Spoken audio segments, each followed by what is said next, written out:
For context, let me share with you what actually happened in China on that day. A simple Google search will tell us what we need to know. So as you can see from the Google search, what happened on this day in Beijing is that Chinese leadership imposed martial law, and the People's Liberation Army stormed Tiananmen Square, where people were protesting, causing around 3,000 injuries and killing multiple individuals. However, the Chinese government has actually worked to remove this event from their history.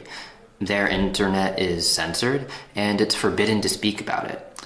So how does Deepseek, a Chinese-owned company, answer this question?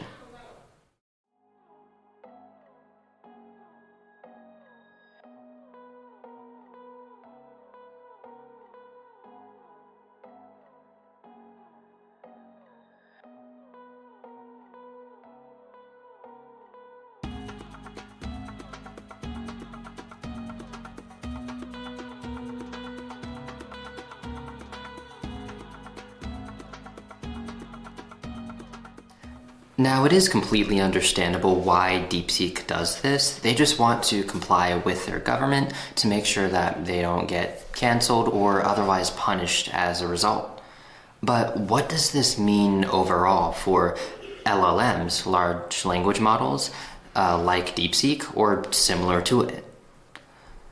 So as LLMs like Deepseek become more and more popular, especially among people in tech, business, or students, more and more people will rely on them as a source of knowledge, and it'll become a big part of the learning and decision-making process for a lot of people. And as we can blatantly see with Deepseek, an LLM is actually able to withhold or restrict certain information and modify it so that you're not necessarily getting the truth. So if you're asking a model how it works or how to train something similar to it, or about anything that might reflect poorly on the model or the business, who can say the results are accurate?